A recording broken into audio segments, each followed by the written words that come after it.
Do not hang a heat lamp in that coop this winter. Hear me on this one. That heat lamp is the single most dangerous thing you can put in a henhouse. And the wild part is, your birds never needed it to begin with. Every year, good people trying to do right by their flock string up a heat lamp against the cold. And every year, coops burn to the ground in the night and whole flocks are lost. Because a hot bulb in a dry, dusty, feather-filled box is a fire waiting for a reason. But here is the part nobody tells you. Even if that lamp never sparks, it is still working against your birds. A chicken is not built to be heated. She is built for the cold. And the old farmers kept a coop through the hardest winters you can imagine for about $3 a season. No cord, no bulb, no risk. And their birds came out the other side stronger than yours will on all that electricity. Stay with me, because in the middle of this I am going to show you the one mistake that gives your hens frostbite even in a coop you thought was snug. The thing most folks do backwards. And I saved the best trick of all, the one that turns each bird into her own little furnace overnight, for the very end. Before we go on, do me one small favor. Drop a comment and tell me what state you are keeping chickens in and how cold it gets where you are in the dead of winter. Just those two things. I read every one. First, let me tell you what fighting the cold the wrong way is really costing you. There is the heat lamp itself,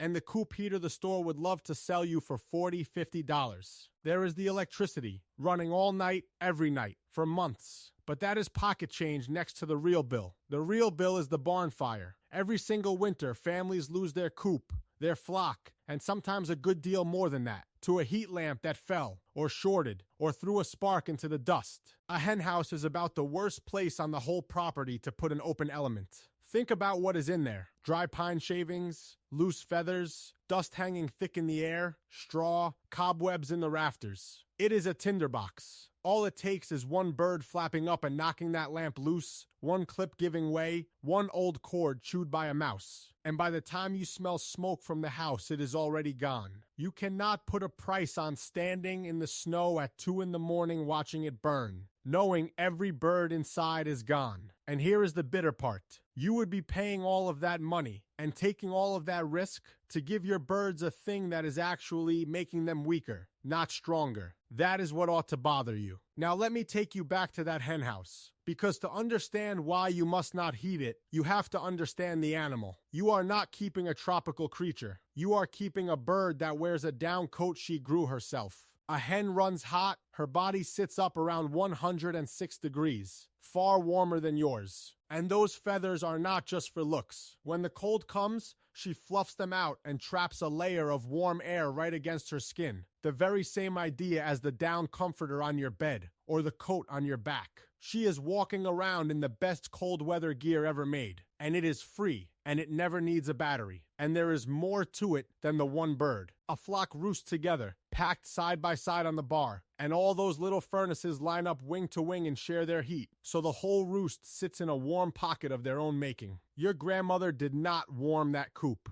She just made sure the bird could use the coat God gave her and let the flock keep itself. And here is the thing that heat lamp actually does to all of that. When you keep a bird artificially warm, she never grows into her full winter coat because her body never gets the signal that it is cold. She stays soft. She stays dependent. Then comes the worst night of the year, the wind howling, the power flickers, and that bulb goes dark. Now you have got a bird with a thin summer coat sitting in 20 below, and the shock of it, going from warm to brutal cold all at once, can drop her right there on the roost. The lamp did not protect her. It set her up. A bird left to feel the cold come on slow, the way nature sends it, grows the coat to match it, and is ready for anything. Here is what is really going on, plain as I can say it, and it is the thing that changes everything. The enemy in a winter coop is not the cold, it is the damp.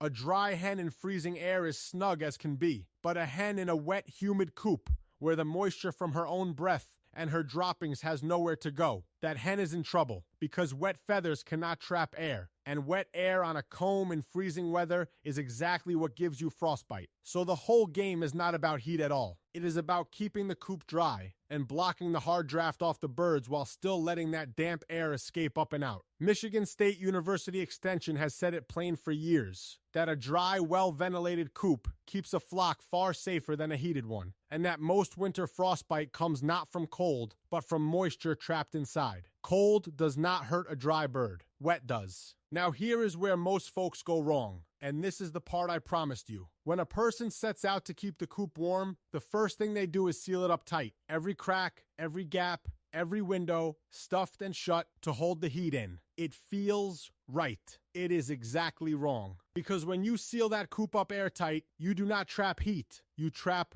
moisture. All the water vapor from the birds breathing and their droppings has nowhere to go. So it builds up thick and damp, it settles on the combs and the wattles, and it freezes them. That is your frostbite, and it happened in the snug sealed coop, not the drafty one. Here is the fix, and it is the whole secret. You block the draft down low, right where the birds roost, so no hard wind hits them. But you leave a vent open up high above their heads, so all that warm, wet air can rise and slip out. Draft free where they sit, open where the moisture leaves. Dry beats warm every time. And while you are at it, look at your roost, because this is another place folks get it wrong. A skinny round roost, or a broom handle, leaves a hen's toes hanging out in the cold to freeze. You want a wide, flat roost. A 2x4 laid flat side up is perfect, so she can settle right down and cover her own feet with her feathers, like tucking her hands in her coat. A hen loses more heat through her bare feet and her comb than anywhere else on her, so a roost that lets her sit down over her toes is worth more than any lamp you could hang.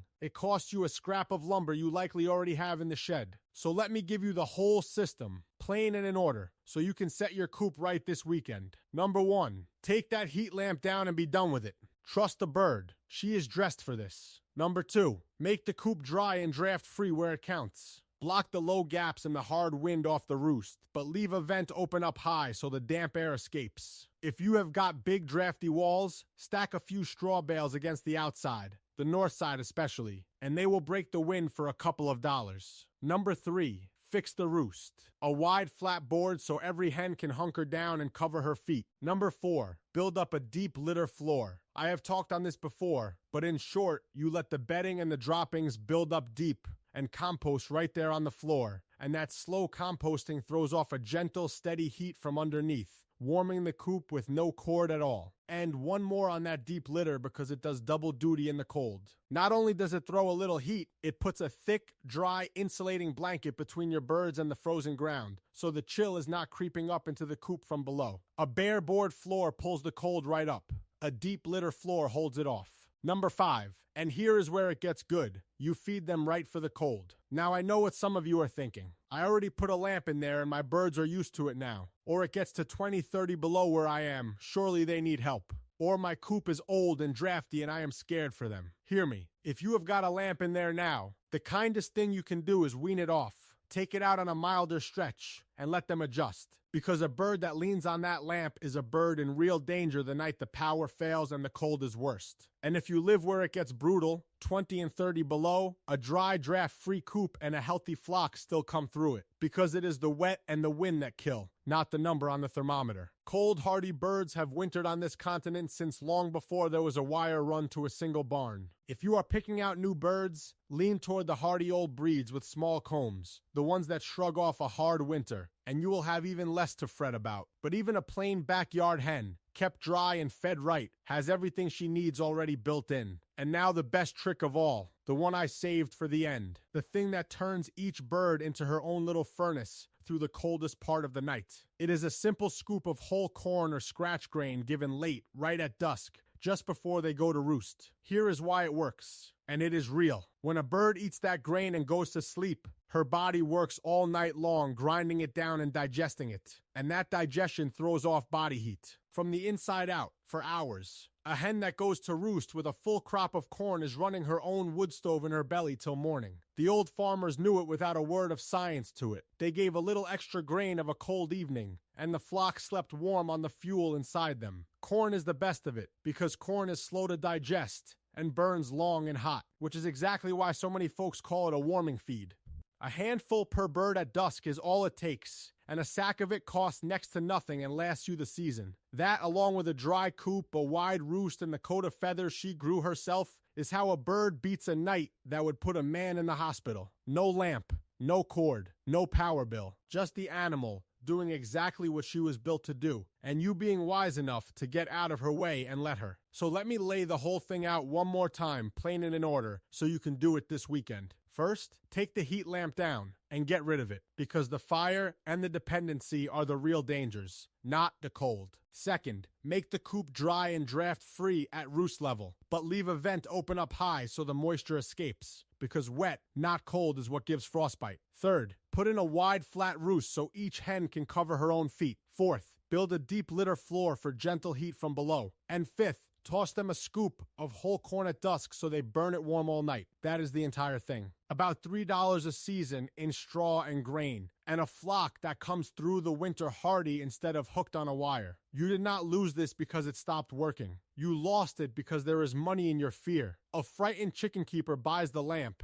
the heater, the cord, the bulbs, and pays the power bill all winter long. A calm one who trusts the bird buys a bale of straw and a sack of corn. They sold you the fear first, and the fix for the fear second, and the bird never needed either one. You were not wrong to worry about your flock in the cold. You were just pointed at the wrong danger. The cold was never going to kill them. The lamp very well might. So do two things for me before you go. First, go back to that comment box and tell me what state you are in and how cold it gets where you are. I read every one, and sometimes your question turns into the next video. And second, if you would rather trust the animal than trust a cord, come along and sit on the fence with us. This is not about following a channel. It is a porch full of neighbors remembering the old ways one at a time. Next time, I am going to show you the one thing off your kitchen shelf you rub on a comb and waddles before a hard freeze to stop frostbite cold. The old salve that keeps a rooster's comb from ever going black, and the worst of it. Most folks have never heard of it. I will show you next time. Before I let you go, I think about my grandfather Walt on that bitter morning in '54. Standing in the door of a coop with no wire to it, watching those hens sit warm and fat on the roost in air that would crack a stone. He used to say the good Lord dressed that bird for winter a long time before we came along thinking we could do it better. Keep her dry, feed her at dusk,